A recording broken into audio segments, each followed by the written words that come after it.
बच्चों में तर्क शक्ति के विकास के साथ गणितीय अवधारणाओं को करके सीखने के लिए प्रेरित करने और राष्ट्रीय पाठ्यचर्या रूपरेखा 2005 की महत्वपूर्ण सिफारिशों में से एक बच्चे के विचार प्रक्रियाओं के गणितीकरण के लक्ष्य को प्राप्त करने के उद्देश्य को ध्यान में रखते हुए एनसीईआरटी द्वारा विकसित और स्वीकृत माध्यमिक गणित किट के परिचय और उसकी उपादेयता की इस कार्यशाला में आपका स्वागत, अभिनंदन।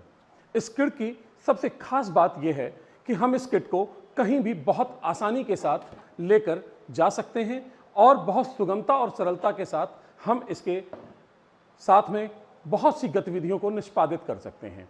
इसके आकार के ऊपर अगर हम जाते हैं तो ये एक छोटे से ब्रीफकेस जैसी है, लेकिन इसके अंदर बहुत से उपकरण ऐसे हमें प्राप्त होंगे जो बहुत कम समय में हमारे गणितीय अवधारणाओं को आसानी से समझाए जा सकते हैं। दूसरा, बहुत कम लागत और सभी संसाधन एक ही स्थान पर उपलब्ध होने के कारण ये किट बहुत महत्वपूर्ण हो जाती है। इस किट से हम गणितीय अवधारणाओं को निष्पादित करने के साथ साथ हम लोग ज्यामिति, बीजगणित और त्रिकोणमिति जैसे कठिन भाग को भी बहुत आसानी से हम उसके प्रमुख अवधारणाओं को और मूलभूत संक्रियाओं और क्रियाकलापों को बहुत आसानी से सीख सकते हैं। तो आइए चलते हैं इस गणित किट की परिचय और उपादेयता की इस कार्यशाला में आगे की ओर। सबसे पहले हम इस किट के कुछ उपकरणों की बात करें तो मेरे जहन में जिसे मैं आपसे परिचय कराना चाहूंगा वो है ये सर्कुलर बोर्ड और उसके साथ ये दी हुई निडल, जिसकी सहायता से हम जिन अध्यायों को इसमें पूर्ण करते हैं वो मुख्य रूप से ज्यामिति वृत्त की स्पर्श रेखाओं के प्रमेयों का सत्यापन बहुत आसानी से किया जा सकता है। उससे भी ज्यादा महत्वपूर्ण ये तब हो जाता है जब हम इस सर्कुलर बोर्ड की सहायता से त्रिकोणमिति की मूलभूत अवधारणाओं और उसकी सर्व समीकरणों का सत्यापन भी कर सकते हैं। साथ ही साथ जब हम उच्च कक्षाओं में पहुंचते हैं तो हमें त्रिकोणमिति को एक त्रिकोणमिति फलन के रूप में प्रस्तुत करना होता है और त्रिकोणमिति फलन क्या होता है, कैसे होता है और एक त्रिकोणमिति फलन के रूप में परिवर्तित कैसे होता है, उस अवधारणा को इस छोटे से सर्कुलर बोर्ड की सहायता से बहुत आसानी से बच्चों को समझाया जा सकता है। इस पर हम अभी विस्तृत रूप से चर्चा करेंगे। दूसरा हमारा ये जियो बोर्ड। इस जियो बोर्ड को अगर आप देखेंगे तो इसमें छोटे छोटे खाने बने हैं और हर दो खानों के बीच की एक इकाई 1 सेंटीमीटर की दूरी है, जिसमें मैंने पहले से कुछ पिन्स लगा रखी हैं और इसकी सहायता से हम क्षेत्रमिति के बहुत से आकार जैसे आयत, वर्ग, समलंब, त्रिभुज, उनके क्षेत्रफल की बात करेंगे। और साथ ही पुनः एक बार मैं जोर देकर कहूंगा कि त्रिकोणमिति में कोण अगर समान रखा जाए तो भुजाओं के बदलने से त्रिकोणमिति अनुपातों पर फर्क नहीं पड़ता है। हम इसका भी सत्यापन इस जियो बोर्ड की सहायता से कर सकते हैं और अभी हम इसको थोड़े समय के बाद देखेंगे। इसके साथ हमारे पास ये कुछ स्ट्रिप्स दी हैं, स्केल्स हैं, जिसमें कुछ खांचे बने हुए हैं और ये दो तरह की होंगी। एक में इंच के खाने बने हुए हैं, दूसरे में हमारे पास सेंटीमीटर के खाने बने हुए हैं। इनकी सहायता से हम पुनः ज्यामिति और विशेष रूप से समरूप त्रिभुज की बहुत सी प्रमेय, सर्वांगसन त्रिभुज के प्रमेयों का सत्यापन कर सकते हैं। साथ ही समांतर रेखाओं के साथ और एक तिर्यक रेखा के साथ बनने वाले कोणों का जो सत्यापन किया जाएगा, जैसे संगत कोण, एकांतर कोण, उनका भी सत्यापन हम बहुत आसानी से कर सकते हैं। और इनको करते समय मुझे जिस चीज की आवश्यकता पड़ेगी वो होगा ये एक पूर्ण चांदा गोल प्रोटेक्टर, जिसमें हम 360 डिग्री के कोण नाप सकते हैं। इसी तरह से हमें अर्ध चांदा भी प्राप्त होगा, जिससे हम 180 डिग्री के कोणों को भी नाप सकते हैं और वो चांदे भी हमारे पास उपलब्ध होंगे। इसके पश्चात हम बात करते हैं तो ये हमारे पास कुछ कटआउट्स होंगे, जिन कटआउट्स की सहायता से, ये कटआउट बहुत विशेष है जिसमें कि आप देख रहे हैं 4 कलर के हमारे पास हैं। इससे हम पाइथागोरस प्रमेय का सत्यापन बहुत आसान तरीके से प्रस्तुत कर सकते हैं। फिर हमारे पास आते हैं ये एक सर्कुलर बोर्ड, आप देखिए ऐसे छोटे छोटे ये बोर्ड्स बने हैं और कटआउट्स लगे हुए हैं जिसको कि हम निकाल भी सकते हैं, अलग हो जाते हैं।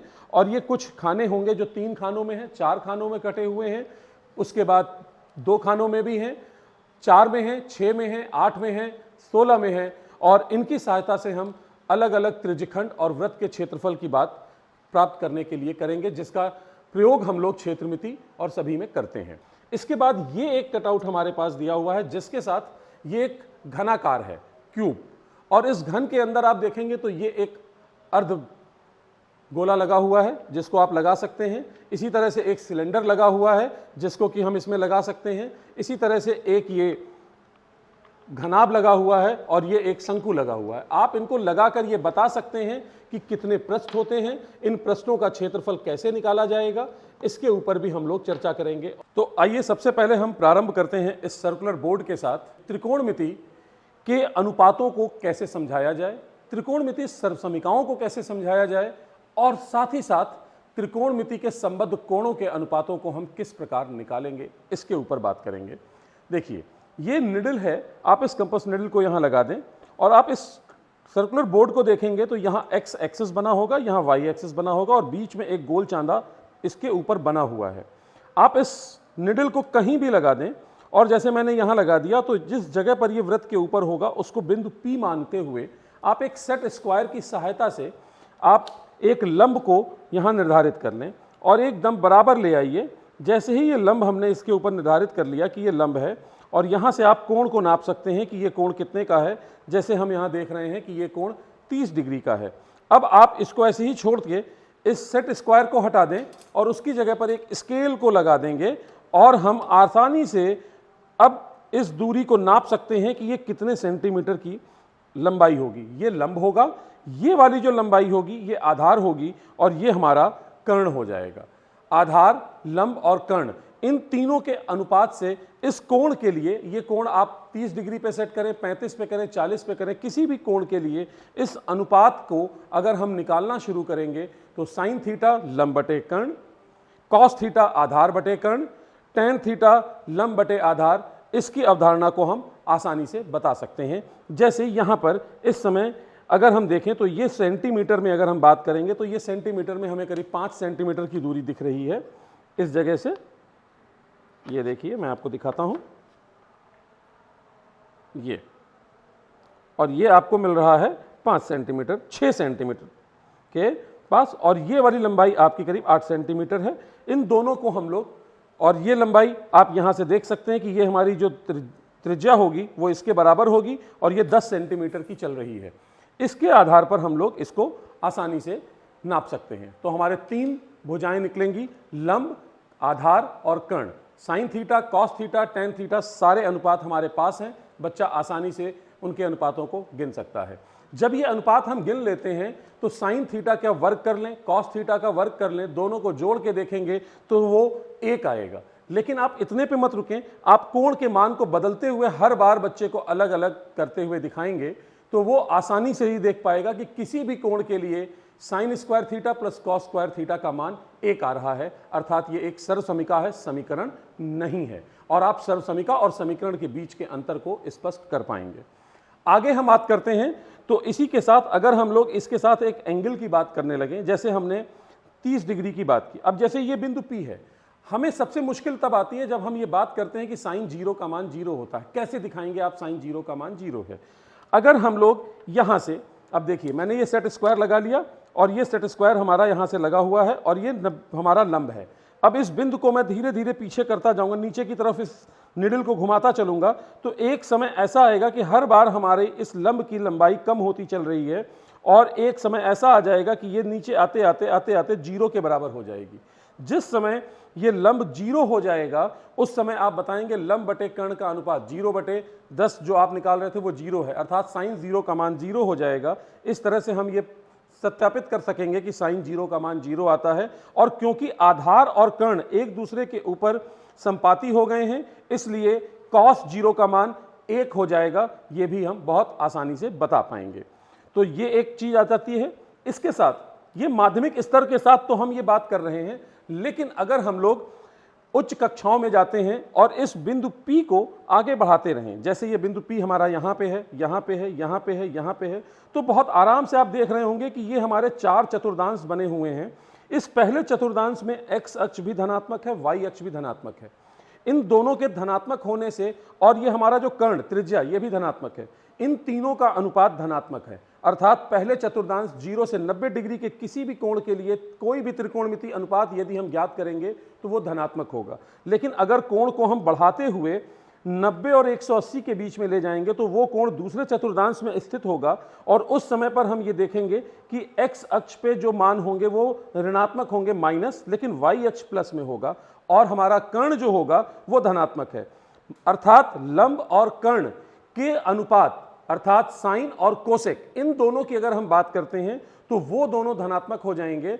लेकिन उसके अलावा जहां कहीं भी हम आधार और कर्ण की बात कर रहे होंगे वो हमारे सारे अनुपात ऋणात्मक होंगे, अर्थात दूसरे चतुर्थांश में साइन और कोसेक का मान धनात्मक होगा और बाकी सारे त्रिकोणमितीय अनुपात ऋणात्मक होते हैं। इसको आप बढ़ाते हुए 180 से आगे और लेकर जाइए और इस चतुर्थांश में आएंगे आप तो ये 180 से ज्यादा और 270 से कम होगा।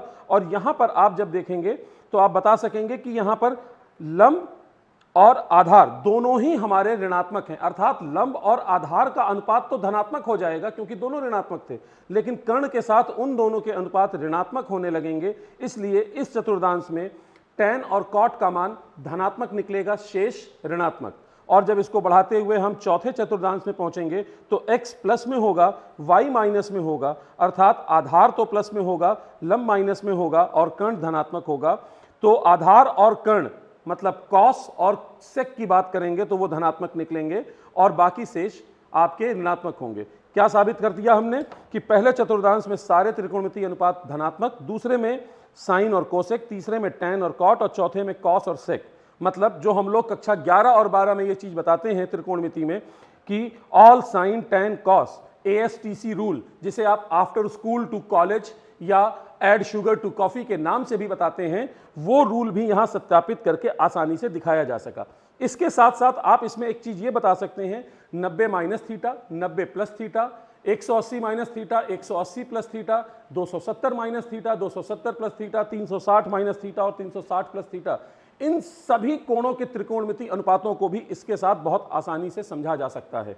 इसलिए मैं ये कह सकता हूं कि ये जो हमारा सर्कुलर बोर्ड है वो केवल माध्यमिक स्तर कक्षा 9 और 10 तक सीमित नहीं है। ये हमारे नवाचारों को, आपके अपने नवाचारों को आगे बढ़ाने पर, ये अन्य कक्षाओं और अन्य अवधारणाओं को समझाने में भी सहायक हो सकता है। आइए इसी प्रकार हम अन्य चीजों पर चलते हैं और दूसरे उपकरण को लेते हैं। तो आइए, जैसा मैंने आपसे बताया था, इस सर्कुलर बोर्ड की सहायता से हम लोग वृत्त की प्रमेयों का भी सत्यापन कर सकते हैं। जैसे आप कहते हैं कि केंद्र से खींचा गया लंब जीवा को समद्विभाजित करता है, आप कहते हैं कि त्रिज्या स्पर्श रेखा पे लंब होती है। ये बहुत आसान वाली जो प्रमेय हैं, इनकी अवधारणाओं को बहुत आसानी से आप इस पे समझा सकते हैं।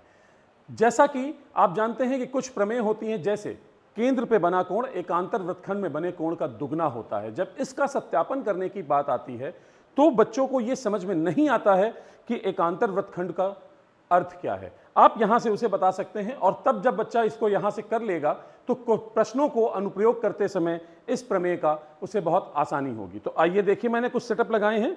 ये आपके साथ जो इसमें हमने कनेक्टर्स दे रखे हैं, ये बहुत छोटी छोटी पिन्स हैं जिसमें रबर लगी हुई है। उन पिन्स को मैंने लगाया, उनके साथ रबर बैंड को मैंने लगा रखा है। केंद्र पर पहले से हमारे पास यहां आप देखेंगे तो एक गोल चांदा बना हुआ है और अगर हम इसकी बात करें तो हम यहां बहुत आसानी से ये बता सकते हैं कि ये केंद्र पे बना कोण कितने अंश का है और इसको अगर हम नापेंगे तो वो मुझे मिलेगा, देख लेता हूं कि कितने अंश का कोण हमारे पास आ रहा है। ये मुझे मिल रहा है 40 अंश का कोण यहां पर मिल रहा है। और अगर आप यहां पर अब दूसरे इसी जीवा के साथ बने हुए कोण को ऊपर नापेंगे तो वो एकदम आसानी से सिद्ध हो रहा है कि वो 20 अंश का है। मैंने इसको यहां दिखाने के लिए साथ में इधर भी एक कोण बना रखा है। आप इसको नापेंगे, इस वाले को ऐसे हमने चांदे को सेट किया, अर्ध चांदा लगा रखा है, ये भी मेरा 20 अंश का आ जाएगा। इस तरह से क्या हो रहा है कि ये दोनों कोण केंद्र पे बनने वाले कोण का आधा हो गए, या आप कह सकते हैं केंद्र पे बनने वाला कोण दुगना हो गया। इसी के साथ हम यहीं पर यह बात भी सत्यापित कर सकते हैं कि एक ही वृत्तखंड में बने कोण बराबर होते हैं। मतलब इन दोनों कोणों का मान कितना आ रहा है, बराबर आ रहा है, दोनों 20 के हैं। इसका तो दोनों आधे हैं लेकिन ये दोनों बराबर हैं, अर्थात एक ही वृत्तखंड में बने कोण बराबर होते हैं। और इसके साथ अन्य जितने भी प्रमेय हैं उन सब का सत्यापन बहुत आसानी के साथ इस मैनुअल जो इसके अंदर आपको संदर्शिका प्राप्त होगी उनका अध्ययन करके भी आप बता सकते हैं। अच्छी अवधारणा त्रिकोणमिति जो किसी भी स्तर के किसी भी छात्र को समझाने के लिए आवश्यक है कि त्रिकोणमिति अनुपात कोण के भुजाओं के अनुपात के बराबर होते हैं। अर्थात भुजाओं का जो अनुपात है वो भुजाओं की लंबाई हम कितनी भी घटाएं या बढ़ाएं उस कोण के लिए उसकी वजह से उनके मान पर असर नहीं पड़ेगा। मैं उसको यहां बहुत आसानी से दिखा सकता हूं। तो देखिए, जैसे मैंने ये एक समकोण त्रिभुज बना रखा है। आप इस भुजा को नाप सकते हैं, ये कितना हो जाएगा। इसके खानों को नाप लीजिए, लंबाई आपको बहुत आसानी से मिल जाएगी। ऐसे ही आप इस भुजा को भी नाप लीजिए। और अब मैं इसके ऊपर एक और रबर बैंड लगा देता हूं, और जैसे मैंने ये लगा दिया, मैं इस रबर बैंड को अगर यहां पर लगाऊं, इस वाले पिन से लगा दूंगा और इस पिन के बीच में, तो आप देखिए अब अगर इस कोण के लिए अगर मैं बात करूं, ऐसे कर देता हूं, इस कोण के लिए बात करूं तो ये लंब है, ये भी लंब है। आप इस लंब और इस लंब की बात करें, इस लंब के लिए ये आधार होगा, इस लंब के लिए ये आधार होगा। अगर आप इन दोनों की बात करते हैं और अनुपात निकाल के इस कोण को देखेंगे, चाहे कर्ण के साथ, चाहे लंब और आधार के साथ, तो आप देखेंगे कि हर बार अनुपात बराबर आ रहा है। तो 8/11 आपका tan थीटा का मान हो जाएगा। अगर आप इसी तरह यहां पर चेक करेंगे तो ये आपको मिलेगा 5/7। आप अनुपात निकाल के देखिएगा, दोनों बराबर आएंगे। तो हम ये कह सकते हैं कि भुजाओं के लंबाई को घटाने या बढ़ाने से त्रिकोणमिति अनुपातों के मान पर असर नहीं पड़ता है। यह भी बता सकते हैं कि त्रिकोणमिति में साइन थीटा का मान -1 से +1 तक ही चलेगा, और कॉस थीटा का मान भी -1 से +1 तक। अर्थात हम एक त्रिकोणमिति फलन के प्रांत और परिसर को भी बहुत आसानी से समझा सकते हैं। अब आते हैं पाइथागोरस प्रमेय को सिद्ध करने के ऊपर। इन कटआउट्स की सहायता से ये कितनी आसानी से सिद्ध होगा, इसको मैं दिखाता हूं। पहले मैं आपको बता दूं कि ये 4 कटआउट्स हैं हमारे पास, जिसमें एक लाल रंग का ट्रायंगल होगा और उसके साथ ये 3 होंगे। इसके ऊपर A, B और C रखा हुआ है। मैं इसको लगा के दिखाता हूं, और साथ में ये 5 टुकड़े अलग होंगे जिसके ऊपर 1 2 3 4 5 अंकित है। अब आप इसको लगाएंगे कैसे, ये आप देखें। और पाइथागोरस प्रमेय कैसे सिद्ध होगी कि दो भुजाओं का वर्ग कर्ण के भुजा के वर्ग के बराबर होगा, दो भुजाओं के वर्ग का योग कर्ण के भुजा के वर्ग के बराबर होगा, ये कैसे हम दिखाएं। तो उसके लिए क्या करना है, सबसे पहले आपको ये एक त्रिभुज लेना है जो लाल रंग का है। इसके साथ आप एक इस वाले को लगा लें, एक इसके लंब के साथ हमने देखिए एक को लगा दिया, दूसरा हमने इसके साथ काले वाला जिसमें ए आ गया, और ये जो बड़ा वाला वर्ग आपको दिख रहा होगा वो उसके कर्ण के ऊपर आ जाएगा। अब आप इससे ये देख सकते हैं, ऐसे प्रसिद्ध करने का हम लोगों ने पहले भी किया हुआ है, लेकिन अब इसको कैसे सत्यापित किया जाए। अब इस सारे कटआउट्स के साथ आप ये देख रहे हैं कि हमने एक समकोण त्रिभुज की प्रत्येक भुजा पर एक वर्ग बना रखा, और हमें यह सिद्ध करना है कि ए का वर्ग और बी के वर्ग का योग सी के वर्ग के बराबर है। अर्थात इन दोनों के वर्गों का योग अगर इसके वर्ग के बराबर आ जाए, या इसका इन दोनों के क्षेत्रफल का योग इसके क्षेत्रफल के बराबर आ जाए, तो सत्यापित हो जाएगा पाइथागोरस प्रमेय। अब उसके लिए हम क्या करेंगे, पहले इन दोनों वर्गों के क्षेत्रफल के बराबर हम कुछ टुकड़ों को जोड़ के देखते हैं कैसे जोड़ा जाएगा। तो आप इन दोनों को अपने सामने रख लें, ए और बी को ए और ऐसे लगा लीजिए, और उसके बाद ये जो 5 कटआउट्स आपको दिए हुए हैं इन्हें आपको लगाते हुए चलना है। देखिए मैं आपको लगा के दिखाता हूं कि किस प्रकार ये आ लगेंगे। इसमें सबसे पहले ये 1 नंबर वाला जो होगा उसको आप यहां लगा दें, ये मैंने रख दिया। इसके बाद जब आप बात करेंगे तो ये 2 नंबर वाला आप लेंगे जिसके ऊपर 2 अंकित है, और इसको लगाएंगे, और ये देखिए इसके ऊपर आसानी से ये लग गया। इसके बाद ये एक छोटा सा टुकड़ा दिख रहा होगा, इसके ऊपर 3 लिखा हुआ है, और ये एक यहां हिस्सा जो बच गया इसके ऊपर आ जाएगा, ये 3 नंबर इस पे आ गया। इसके बाद हम 4 नंबर को लेंगे, और 4 नंबर हम यहां छोटे वाले इस ए के ऊपर लगा देंगे, और फिर ये 5वां टुकड़ा अपने आप इस जगह एडजस्ट हो जाएगा। इससे ये हो गया कि जो 2 वर्ग हमारे इसके इन 2 भुजाओं पर बने थे उन दोनों के क्षेत्रफल के बराबर मैंने 5 टुकड़े निकाल लिए हैं। अब यदि ये 5 टुकड़े इस के कर्ण पर बने हुए वर्ग के ऊपर पूरी तरह से एडजस्ट हो जाएंगे, तो हम ये कह सकते हैं कि 2 भुजाओं के वर्गों का योग तीसरी भुजा के वर्ग के बराबर है। अर्थात दोनों भुजाओं के ऊपर बने वर्गों का क्षेत्रफल तीसरी भुजा के ऊपर बने वर्ग के क्षेत्रफल के बराबर है। और इसको हम कैसे दिखाते हैं, अब इन्हीं 5 टुकड़ों को मैं पुनः इसके ऊपर लगाकर दिखा दूंगा कि ये पूरी तरह से इसको कवर कर लेंगे। इसको दिखाने के लिए आप क्या करें, सबसे पहले 1 नंबर वाला ये त्रिभुज लेंगे, और इसको आपको इसे लगा देना है। देखिए मैंने ये लगा दिया इस भुजा के ऊपर। इसके बाद हम लोग दूसरा वाला लेंगे, और इस दूसरे और तीसरे, इसको आप कोई भी ले सकते हैं, चौथे वाले को भी आप चाहें तो यहां ले सकते हैं। और देखिए मैंने चौथे को लगा दिया है, और आप ये देख रहे होंगे कि ये दूसरा वाला जो होगा वो भी आपका इसमें एडजस्ट हो जाएगा, और ये जो 2 नंबर वाला था वो यहां आ जाएगा। अब आप देख रहे होंगे कि इस तीसरे वर्ग कर्ण के ऊपर बने वर्ग को इन 5 टुकड़ों ने पूरी तरह से घेर लिया है। इससे यह सत्यापित होता है कि इन दोनों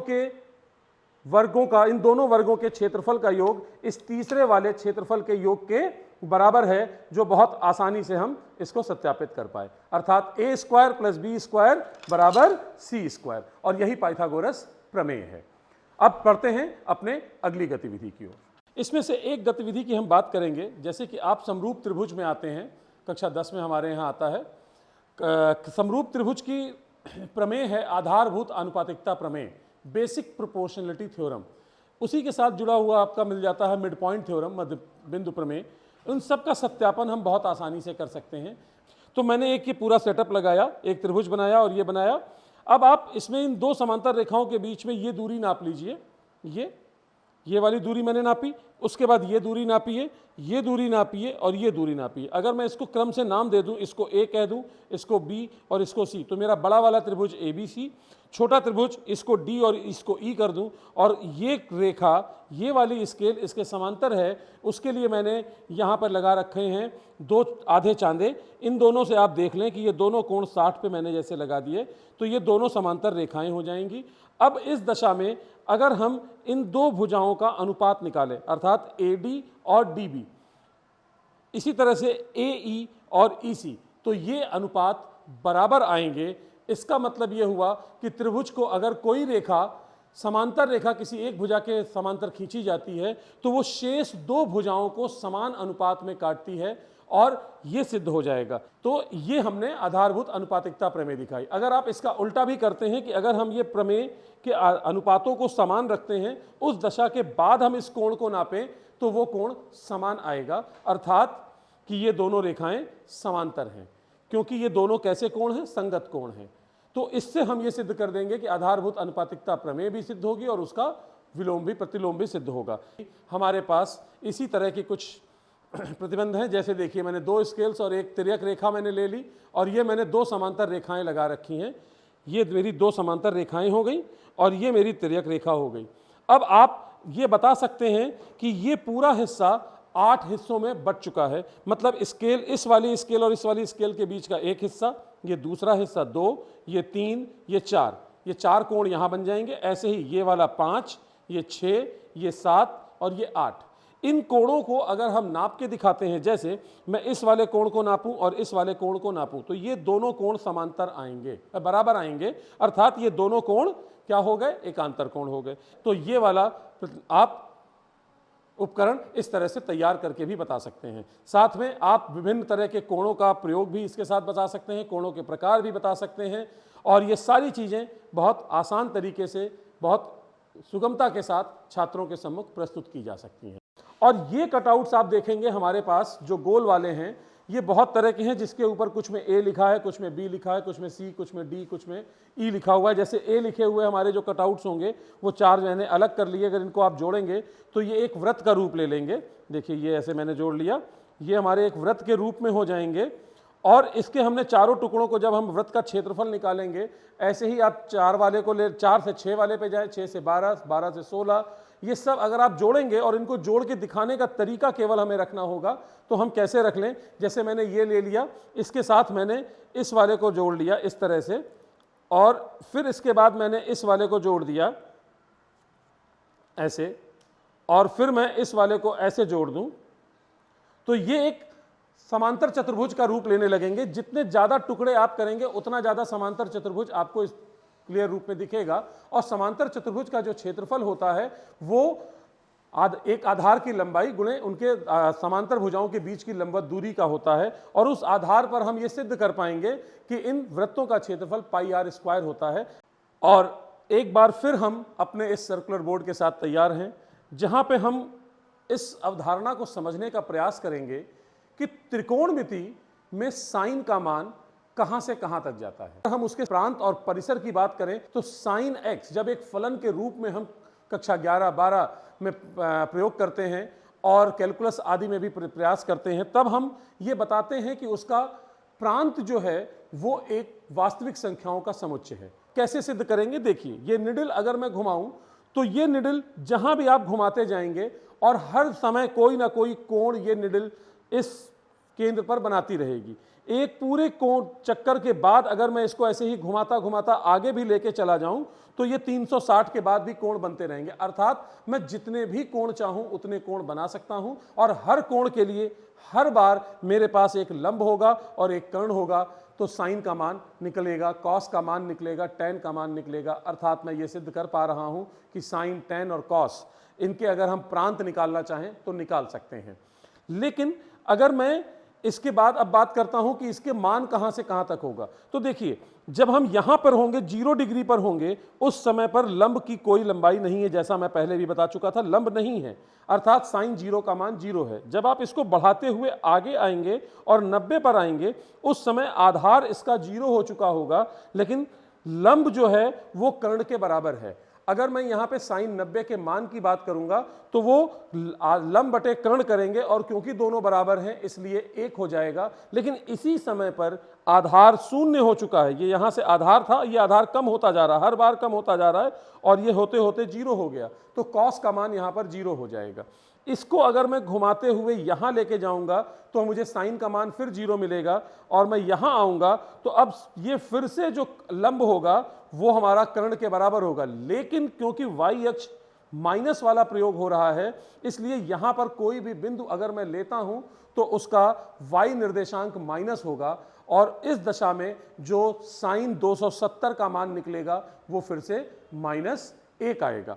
इस तरह से आप आगे बढ़ सकते हैं और आप ये बता पाएंगे कि किसी भी दशा में लंब कर्ण से बड़ा नहीं हो सकता है, कर्ण से बड़ी भुजा नहीं हो सकती है। और जब कभी भी कोई त्रिभुज किसी दशा में बन रहा होगा तो उस दशा पे बनने वाले कर्ण की लंबाई या तो आधार के बराबर होगी और या तो लंब के बराबर होगी। और जब कभी भी ऐसा होगा तो कॉस, क्रमशः कॉस और साइन के मान हम वहां पर निकालेंगे और ये सिद्ध कर पाएंगे कि इसका प्रांत साइन और कॉस दोनों का जो प्रांत है वो वास्तविक संख्या है और जो परिसर की बात है वो -1 से +1 तक आएगी। तो ये सर्कुलर बोर्ड केवल कक्षा 10 तक सीमित नहीं है, ये हमारे और आपके नवाचार विचारों के ऊपर निर्भर करेगा कि हम इसका प्रयोग छात्रों के हित में किस तरह से कर सकते हैं और कहां तक इसको हम लेकर जा सकते हैं। जैसा कि हमने इस किट के विभिन्न उपकरणों के माध्यम से कुछ गतिविधियों को संपादित किया, आप अन्य गतिविधियों को भी इसके साथ प्राप्त संदर्शिका और अपने नवाचारी विचारों के साथ संपादित करके छात्रों को दिखा सकते हैं और उनके अंदर गणित के प्रति रुझान, रुचि पैदा कर सकते हैं और करके सीखने की जो आदत उनके अंदर उत्पन्न की जा सकती है। क्योंकि राष्ट्रीय शिक्षा नीति 2020 भी ऐसे ही नवाचारों और ऐसी ही नई गतिविधियों को संदर्भित करती है। हमें आशा ही नहीं पूर्ण विश्वास भी है कि यह किट, हम माध्यमिक किट जो गणित किट है, ये हमारे गणित संसाधन कक्ष की एक महत्वपूर्ण हिस्सा साबित होगी और बच्चों में पर्याप्त रुचि पैदा करने का अवसर प्रदान करेगी। धन्यवाद।